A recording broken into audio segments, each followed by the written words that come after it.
It's a war against the couch potatoes. Hasta la vista, baby. Это война с картофельным пюре. Hasta la vista, baby. До свидания, ребята. Я еще вернусь. Арнольд Шварценеггер. Его имя известно по всему миру.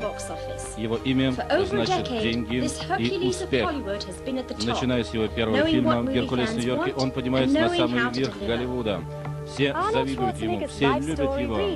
Его история жизни читается как голливудский сценарий.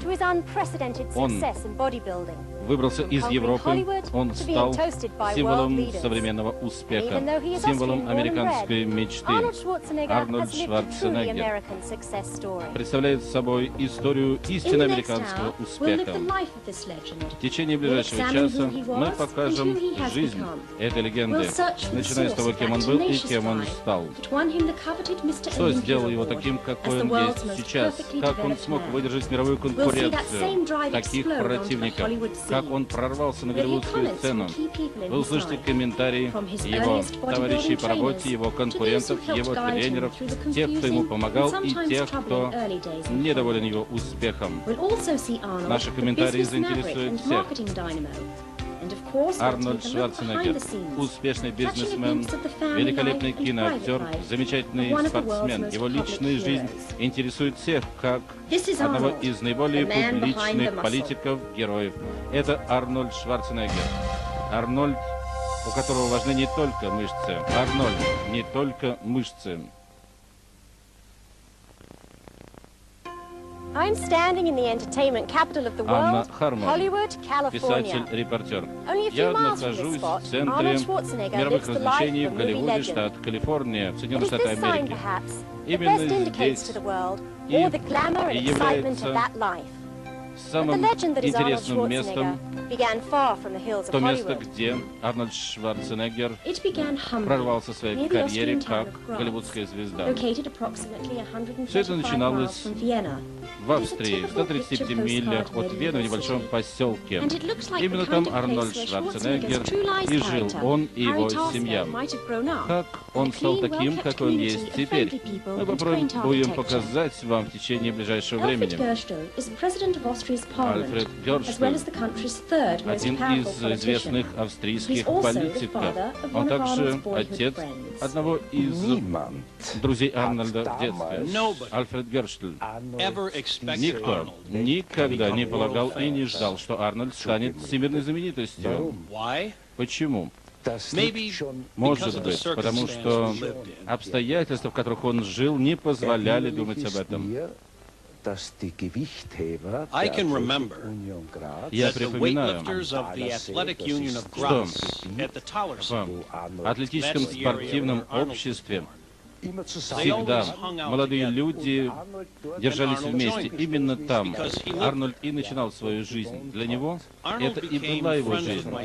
Арнольд стал другом моего сына, который отправился в колледж, и который вместе с ним занимался атлетикой, и тяжелой атлетикой. Но у Арнольда в любом спорте был великолепный потенциал. И практически за 2 года он превзошел всех остальных.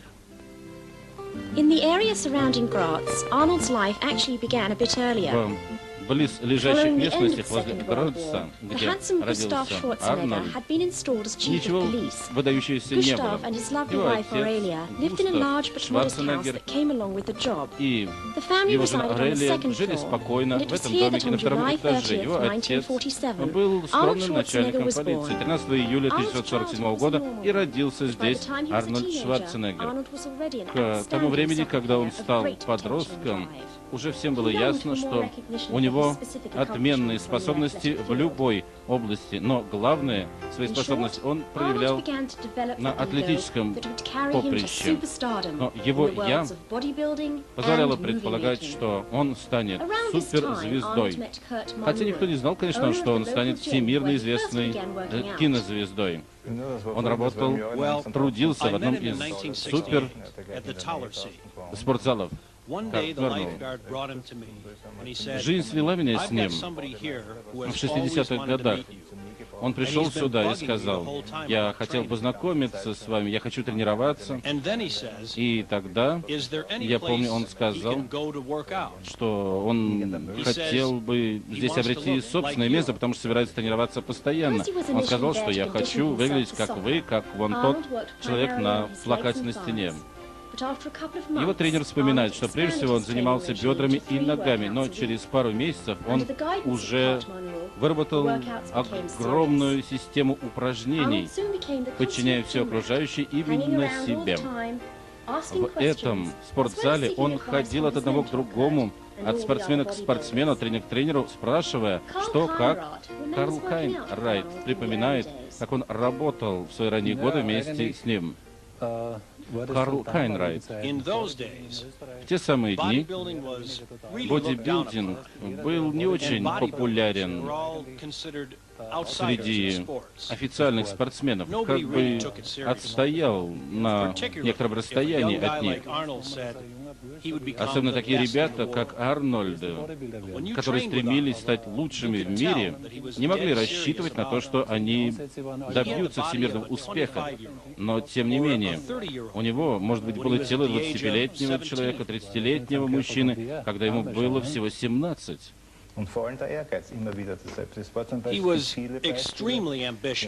Он был чрезвычайно целеустремленным человеком. Но вот, скажем, на субботу-воскресенье наш спортзал закрывался, а он, бедняга, был просто в отчаянии. Он говорил, что он должен работать и на выходных. Он говорил, что это может помешать ему. И он как-то не выдержал и пробрался сюда в выходной. Полиция приехала, его забрали, решили, что он грабитель. Но это всего лишь из-за его целеустремленности. Тогда пришлось выхлопотать ему дополнительное разрешение, чтобы он работал и по субботам, и по воскресеньям. И он тренировался один, в одиночестве.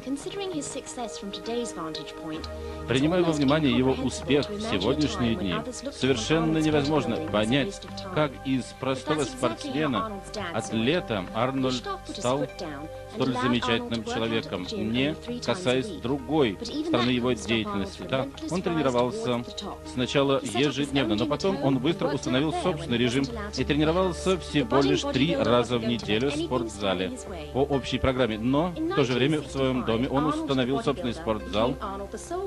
Он тренировался там дополнительно. В 1975 году он становится солдатом. Он идет в армию и служит там солдатом. Однако, тем не менее, он принимает участие в соревнованиях, в конкурсах по бодибилдингу и побеждает в них. В то самое время Арнольд служил в военных войсках, и это значит, что он не имел права покидать страну, но он решил все равно рискнуть. И он отправился в Штутгарт вместе со мной для того, чтобы участвовать в соревнованиях впервые в его жизни, таких серьезных. Арнольд выиграл титул лучшего атлета. Это стало настоящей сенсацией. Он произвел впечатление на всех. В Германии, кто занимался бодибилдингом, и ему сказали тогда: Арнольд, когда ты закончишь с этими вояками, приезжай в Мюнхен. Если не хочешь тренироваться, работай как тренер. Сегодня Арнольд является одним из известнейших лидеров в области спорта, бодибилдинга и не только. Он один из величайших актеров. Его успех отражен на страницах всех газет, всех журналов. И однако его слава начинается тогда, когда он выходит из армии. Его не устраивает лишь слава местного спортсмена. Он хочет добиться большего. Смотрите нашу программу, и вы узнаете, как из Арнольда произошла национальная и супернациональная мировая звезда. Арнольд не только мышцы. Каждый человек интересуется физическим здоровьем. По крайней мере, так должно быть. Но для этого нужно потрудиться. Анна Херман. Оказавшись в Германии, Арнольд продолжает работать над собой. Он расписывает собственное время, пока лишь на несколько частей дня. Утром он занимается тренировкой, днем он занимается делами, и вечером он продолжает консультироваться с товарищами. Альберт Бьюзик. Куда бы он ни шел и где бы он ни был, он находился в центре внимания. Он был как бы центром движения. Он был локомотивом, который тащил за собой целую кучу этих вагончиков. И это доставляло ему радость. Он работал не только над собой, он работал и в качестве тренера. Он работал неделями, месяцами в качестве тренера и одновременно тренировался сам. И люди приобретали огромный энтузиазм, видя его энергию и видя, как он фокусируется не только на себе, но и на них. И этим добивались успеха, так же, как и он сам. В Мюнхене он обрел и одного из гуру, так сказать, в своей области. Он знал, что ему в свободное время дается лишь на сон, говорит Райнхард Сволана. Он пришел в наш спортзал и сказал: я ищу Райнхарда Сволана. Он меня не знал на самом деле. Возможно, он видел мои снимки, как потом выяснилось. Но я-то тогда только проснулся, а уже для него это было начало дня. Я сказал: подожди. Давай так. Жди в этом углу. Потренируйся пока. Я, может, через часик вернусь, когда приду в себя. Ну, я пошел, немножко вздремнул, привел себя в порядок, а потом вернулся, а он там тренировался. Он не терял времени. Я увидел его уже разогретым. Я понял, у него отличное тело, великолепные мышцы, телосложение просто замечательное, что называется, от Бога. Но главное, я сказал: жди меня, и он ждал. Он умел подчиняться. Когда он прибыл на европейский конкурс, он уже был достаточно известен. И, тем не менее, он знал, как себя вести, говорит Карл Хайнрайх. В то время Арнольд и я тренировались вместе. Не то чтобы мы были конкурентами. В Мюнхене в 1966 году Арнольд пригласил меня тренироваться вместе с ним. И на чемпионат Германии. И я поехал. Там было народу около 15 тысяч человек. Появился Арнольд. Но Арнольд нисколько не смущался, по крайней мере, внешне. Он все время шутил. Он сказал: идем, ты должен выступить. Ты должен показать себя. Я ему ответил: что ты имеешь в виду? Что я должен выйти перед таким скоплением народа? Да, он сказал: конечно, выйдешь, покажешь несколько поз. В крайнем случае, я буду здесь рядом, покажу, если что не так. Но я же сказал ему, что не готовился, я просто поехал с тобой, чтобы тренироваться, и все. Но Арнольд сказал: пустяки. Если тебя что-то смущает, обращайся ко мне. Вплоть до того, что он был даже готов был одолжить мне свою спортивную одежду. И тогда, именно в октябре, насколько я помню, и произошли первые публичные выступления Арнольда. Да-да, удивительное, огромное количество людей. Он был, разумеется, объектом внимания многих людей. Немедленно, когда он вышел на сцену, и не только, все глаза были прикованы к нему. И где бы он ни появлялся, выходил такой узкий луч света и отслеживал его появление. Даже когда дело происходило не на сцене, всегда вокруг него был какой-то центр внимания. Как будто внезапно вокруг него появлялись люди. Казалось, что вот-вот сейчас там пройдет какая-то, быть может, драка или еще какая-то. Кто-то был не всегда доволен тем, что происходило с ним. Но поскольку он был не очень известен, тогда он подкачивал мускулатурой груди, показывая сюда. И тогда этот человек, который подошел к нему для того, чтобы произошла какая-то конфронтация, он как-то смущался. А Арнольд предлагал ему выпьем пиво, и все сходило на нет. И вот, наконец, турнир на имя Мистер Вселенная. Я помню, тогда он пришел ко мне, и были сомнения, возможно ли поехать туда. Но он был настолько настойчив, я ему сказал: посмотрим. Я пошел в свой спортзал, у меня был маленький спортзальчик. Вот шапку взял для себя, это мой талисман. И мы с ним разговаривали. Давай так, 5 марок, 10 марок или как бы там ни было, давай с тобой поспорим на то, что победа будет неизбежной. Я достал эти деньги и сказал, зачем тебе это? Выяснилось, что не на что ехать, нужны деньги для того, чтобы участвовать. И мы тогда пошли к ребятам, которые занимались в спортзале, и мы собрали по несколько марок, но мы решили, что ты должен выиграть. Он сказал, ладно, я выиграю. Лондон был восхищен молодым человеком, который должен был стать международной кинозвездой. Тогда все было иначе. Когда Арнольд завоевал несколько международных призов, он начинал становиться известным. Эти конкурсы для 20-летнего Арнольда значили достаточно много. Ну что ж, Арнольд обретал международную известность. Он стал в 1967 году первый раз мистер Мир. И затем он отправился на другие конкурсы. Потом мы поехали в Лондон на чемпионат. И это был первый профессиональный конкурс для Арнольда в Лондоне.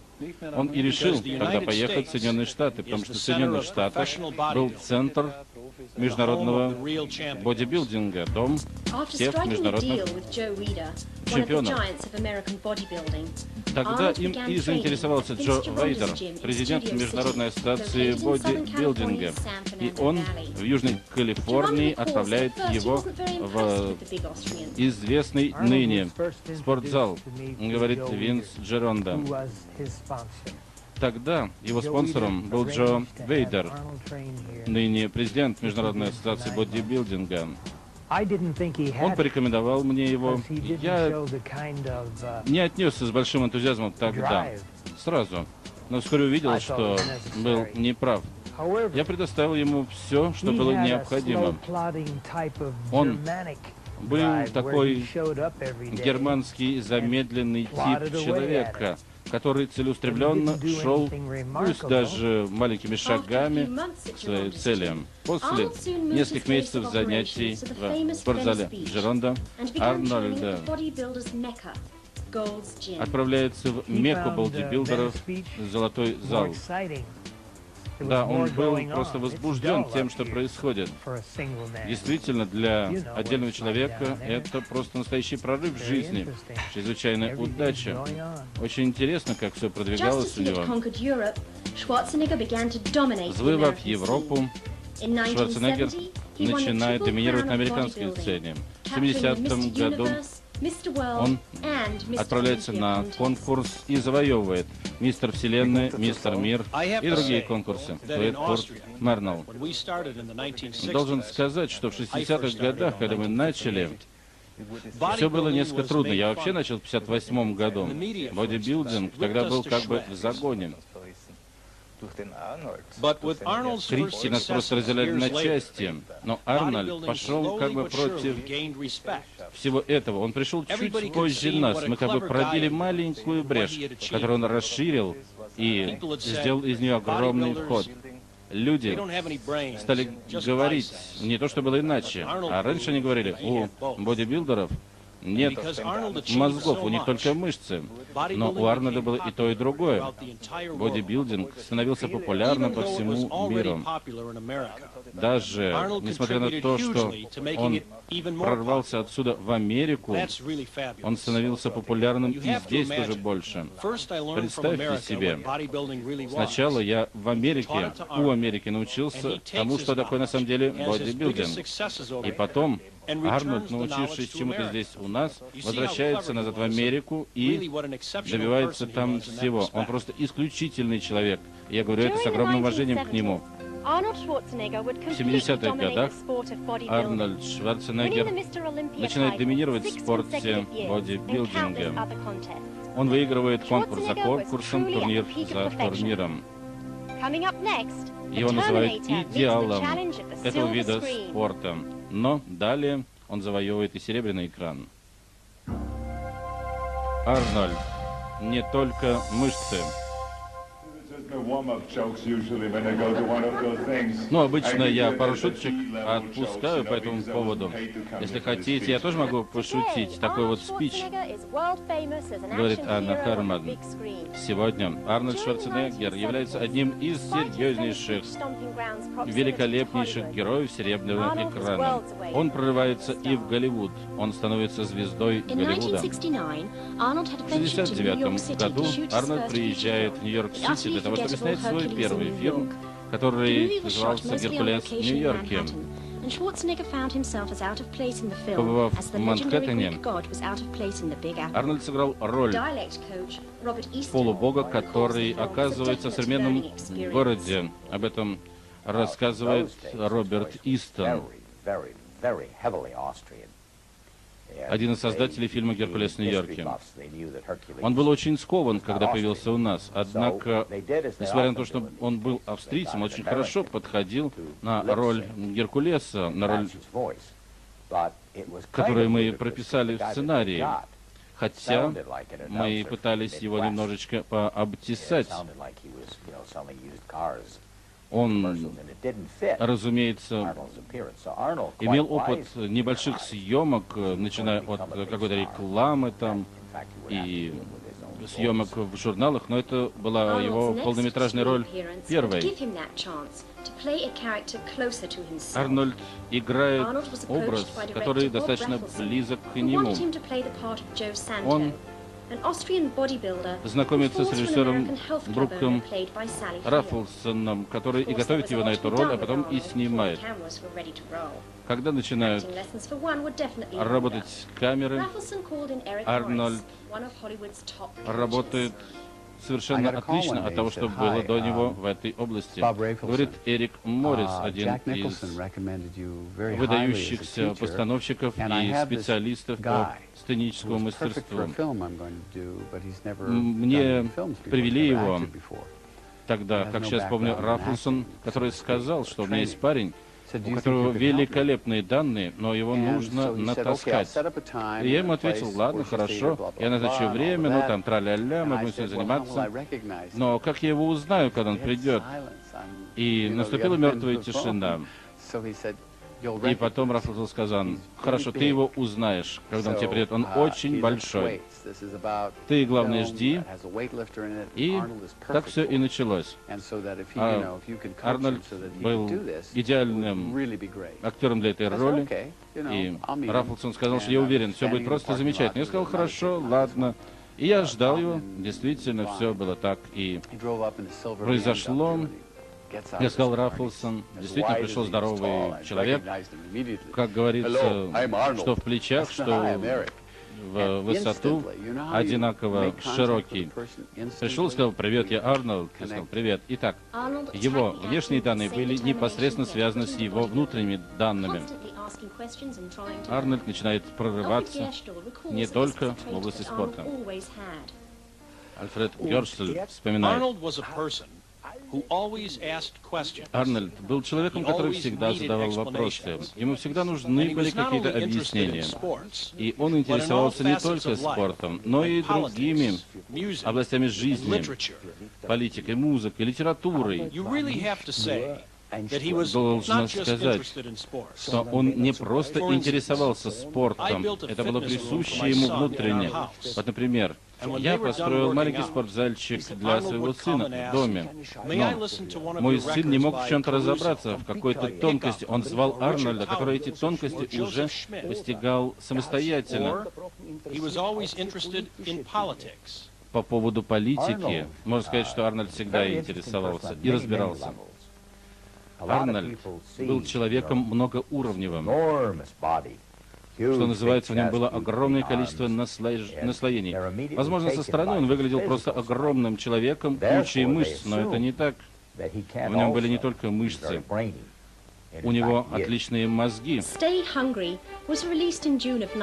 нем вплоть до 1976 года был огромный голод. Он впитывал в себя буквально все, что у него оказалось рядом.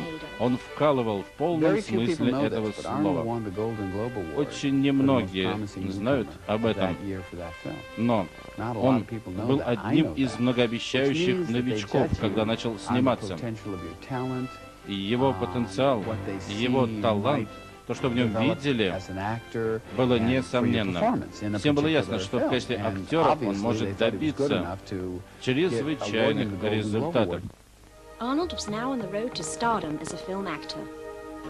В качестве актера Арнольд становится мировой звездой. Его следующий фильм «Качая железо» распространяется по всему миру. И в 1975 году, выигрывая соревнования «Мистер Олимпия» и «Мистер Вселенная», он подтверждает свое право сниматься в таких фильмах, который был, если вы помните, документальным. В качестве «Мистера Олимпия» Арнольд подтверждает свое звание, свое право на эту корону. Шварценеггер был, однако, намного круче, чем возможно было предположить. Далее его можно связать с такими фамилиями, как Кеннеди. Арнольд не только мышцы. В сторону нагибайтесь. И еще в другую сторону. Давайте, давайте. Очень хорошо. Минуточку. Подождите, я куртку сниму.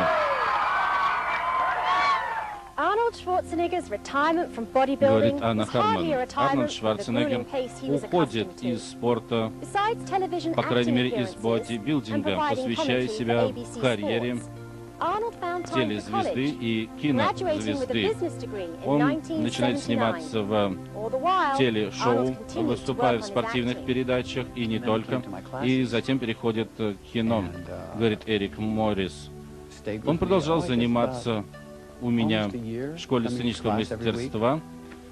Практически год, он практически каждую неделю несколько раз приходил ко мне, и мы занимались с ним не по часу. И это было взаимное общение. Это было очень ценно и для меня тоже. С ним было удивительно интересно. И вот как-то раз он пришел и говорит: в чем дело? И я его спрашиваю: в чем дело? Он говорит: огорчен, я не в себе. Я говорю: почему? Им не нравится мое имя, им не нравится мой акцент, я не нравлюсь им. Я покажу им, я стану суперзвездой, так он сказал. Это было при всех, и все захлопали. Он тоже развеселился. Это оказалось правдой. И недолго осталось ждать до того времени, когда Арнольд станет всемирно известной кинозвездой. Разумеется, им интересуются до сих пор не только потому, что он может чего-то добиться, но он сам по себе представляет огромный интерес для человека. У него есть некая заповедь, так сказать, 10-я, может быть, нерелигиозная заповедь. Если он что-то ставит перед собой, какую-то задачу, он добивается ее, говорит Роберт Истон. Насколько серьезен для него именно бодибилдинг, на который он тратил, быть может, тысячи часов своей жизни, и все остальное.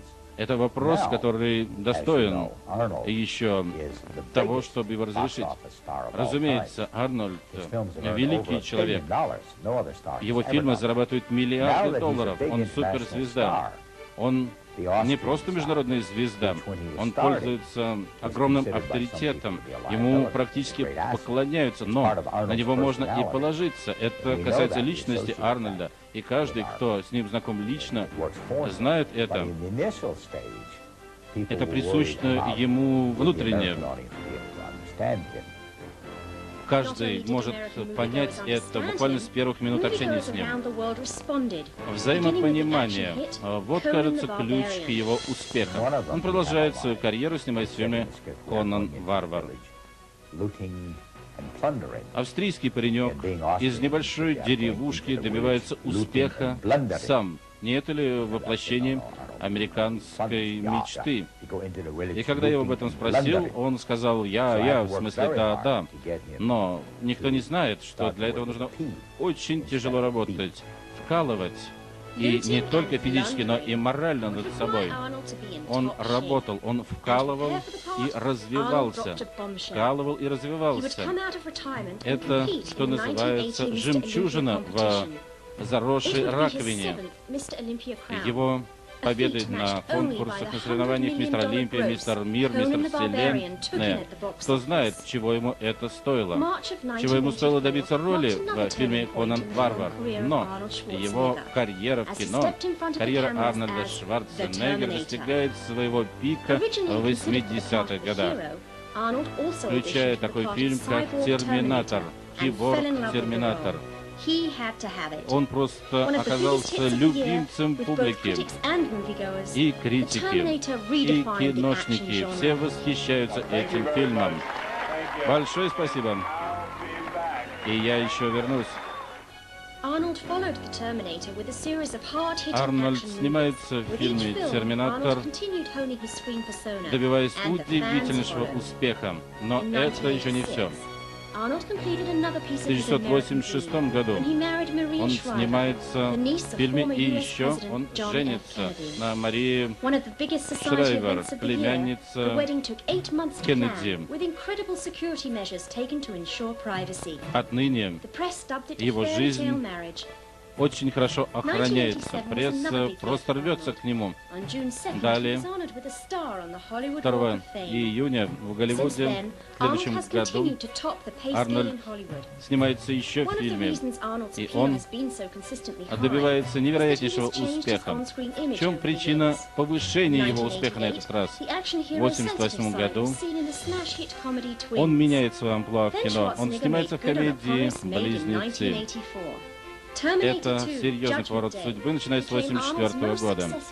Потом снимается вторая серия «Терминатора. Судный день». Убийца Терминатор превращается в героя. В 1993 году Голливуд встречается еще с одной суперкомедией Шварценеггера, суперкомедией-боевиком. «Последний киногерой», говорит Энтони Куин. Вам-то понравилось? Мне очень понравилось. Я просто наслаждался. Это великолепный фильм, отличная картина, «Последний киногерой». Здесь есть и то, и другое, и третье, и сцены насилия. Я, конечно, не очень люблю насилие, но это насилие, которое можно назвать экшен. А без экшен, без сцен действия не бывает настоящего кино. И особенно Арнольд показал здесь удивительные стороны своего таланта. Шварценеггер проявляет себя не только как актер, но и как специалист в области рекламы. Лондон, Англия. В 1993 году этот фильм получил такой промоушен в Соединенных Штатах, о котором не мог бы мечтать никто. Но и в Лондоне о рекламе не забыли. «Планета Голливуд», 17 мая 1993 года, Арнольд Шварценеггер. Разумеется, это мое мнение, хотя я и специалист, как меня называют, и я знаю его достаточно давно. Я всегда думал, что Арнольд может стать великолепным актером, драматическим актером. Я считал и считаю, что он может выиграть академическую награду, если он захочет, если он поставит себе эту цель, и если он не уклонится от этого процесса. Я имею в виду процесс работы над тем или иным фильмом. Если он захочет пойти в этом направлении, если он будет сниматься не только в ролях Терминатора, последних героев. У меня нет никаких сомнений, что драматическую роль она осилит при соответствующих усилиях и станет великолепнейшим, удивительнейшим, тонким, чувствующим актером. Я могу привести как пример Гамлет. Конечно, он несколько староват, а Гамлету должно быть лет 17. Но Арнольд мог бы сыграть и Гамлета. Не в физическом смысле пусть, но, говоря эмоционально, если бы он убедил себя, что это ему нужно, я нисколько не сомневаюсь, что он бы осилил эту насыщенную эмоциональную роль. И эффект был бы восхитительным, удивительным, и превзойти его никому бы не удалось. Ну, по крайней мере, сейчас. Для него нет предела, по крайней мере, в настоящее время. Он идет вперед, и остановить его может только он сам. В 1994 году китайский театр. Выходит еще один супер-боевик, суперфильм под названием «Правдивая ложь». Этот фильм, на который было затрачено огромное количество денег, заработал невероятное количество, сотни миллионов долларов только в Америке. И показал новые стороны таланта Арнольда. Арнольд Шварценеггер находится все еще на подъеме. Комбинация, совмещение истинно природного очарования, потенциала и его сути, также того, что он унаследовал, и того, чего он добивается сам, дает невероятный результат. Арнольд. Не только мышцы. Это всего лишь показатель, что у нас есть возможность поработать над второй серией кинофильма «Близнецов». Я согласен.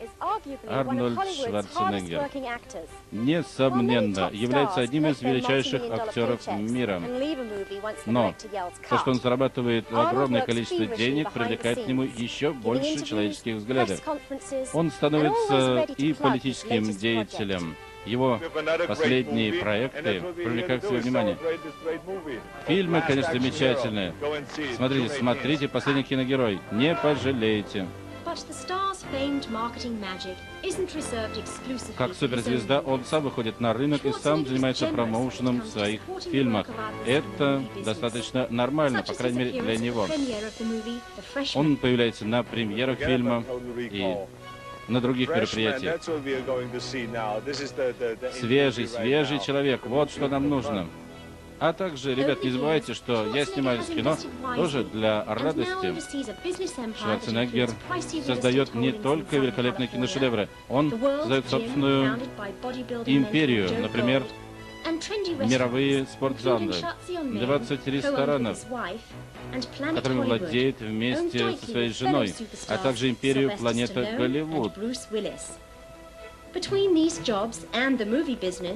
Чем занимаются также Сильвестр Сталлоне и Брюс Уиллис, а также он является выступающим на ряде мероприятий не только спортивного и киношного характера. Даже его транспорт в Лос-Анджелесе, Хаммер, вызывает удивление и восхищение. А езжу я на этих машинах, потому что мне нравится. Отличные колеса, отличная от других конструкция. Я в своей жизни никогда ничего подобного не видел и не ездил ни на чем подобном. Фирма Хаммер специально для него создала такие машины. Это символический ключ, который вручает ему представитель компании. И, разумеется, все это происходит на публике. Именно американский народ, а также население всего мира заслуживает того, чтобы ездить на замечательных машинах такого рода. Шварценеггер – один из активнейших общественных деятелей. С 80-х годов он является представителем Джорджа Буша и возглавляет его спортивную физкультурную программу. Да, люди теперь становятся слабее, медленнее двигаться и больше подвержены болезням. Именно своей целью, а также тех, кто следует мне, я считаю, является то, что мы должны разработать и внедрить эту систему упражнений, которая помогла мне и другим добиться успеха. Арнольд не только говорит слова, но он и приходит в простые школы и разъясняет суть своей программы детям. Ну что, ребята, будете работать вместе с Арнольдом? Да. Он показывает свои упражнения детям, он оставляет им на память свои снимки вместе с ними, что, несомненно, явится для них впечатлением на всю жизнь. Именно за физическое здоровье он борется неукоснительно, считая, что поднятие физических качеств людей является для него главным. Прежде всего, мы должны им объяснить, что такое хорошо есть, что такое хорошо жить. Образование в области физической культуры необходимо каждому человеку. Не обязательно отказываться от телевизора по вечерам, но не нужно и отказываться от спорта и спортивных игр в ущерб видеоиграм. Он не только замечательный воспитатель, но и отличный отец. Он и Мария Шрайвер родили 2 дочерей, не забывая также и о сыне. Он продолжает выступать в качестве председателя спорткомитета команды Джорджа Буша. Посылаю свои наилучшие пожелания Конгрессу, однако я должен сказать им «Hasta la vista», до свидания, ребята, я еще приду. Его очарование, его шарм просто непреодолимое. На большом экране невозможно устоять перед его очарованием. Должен сказать, что никаких сомнений, что если выйдет «Терминатор 3», мы также будем его любить, особенно потому, что находится там наш любимец Арнольд Шварценеггер. Его успехи в спорте, в кино, политике удивительны. Я рад, что в моей жизни был такой человек, как Арнольд, есть такой человек, как Арнольд. И я рад, что мне удалось быть в его жизни, и я есть в его жизни.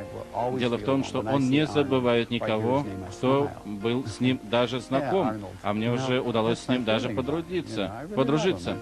Действительно, я очень хорошо к нему отношусь. Это великий человек, замечательный парень. Да, он американец, он великолепный парень, замечательный человек. Как только подумаешь о тех трудностях, которые противостоят на пути молодого человека, который приезжает сюда, становится страшно. Но он не только преодолел эти трудности, он преуспел. Это удивительно, это восхитительно. Он великолепен. Его специальные, особые достижения в области спорта, мистер Олимпика, мистер Вселенная, его специально разработанные национальные программы принесли столько пользы людям. Он великодушный человек в конце концов. Когда кто-то из старых друзей, может быть, с которым не виделся более 10 лет, он не говорит, что «извини, я занят». Он найдет время для него, пусть не сейчас, пусть позже. Он хороший товарищ. Какие бы у него ни были времена, может быть, даже неприятности, он всегда готов выслушать тебя. Он создал свою карьеру сам. Его карьера уникальна. И, тем не менее, у него находится время, и ему не безразлична моя судьба и судьба старых друзей. У Арнольда есть удивительное качество. Если он что-то получает от другого человека, он всегда вернет это, причем с лихвой.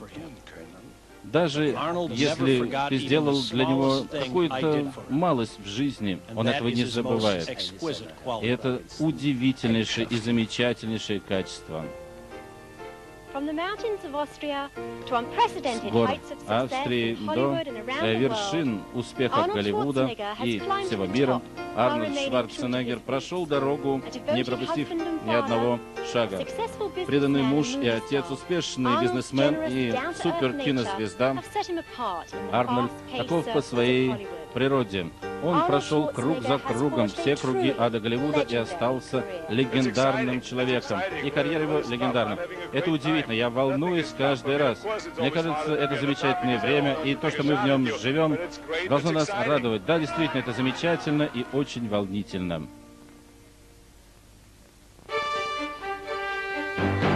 Продюсер и режиссер Джефф Форестер.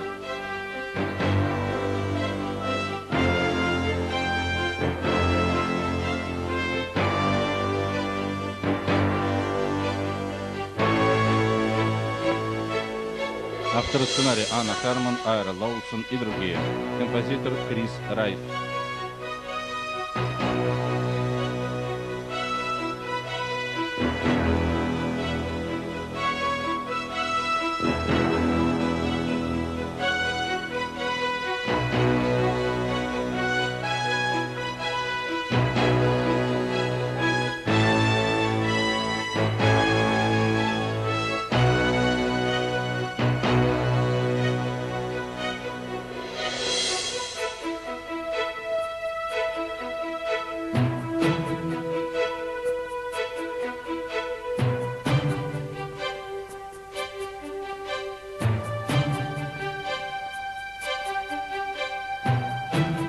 Hasta la vista, baby. Thank you.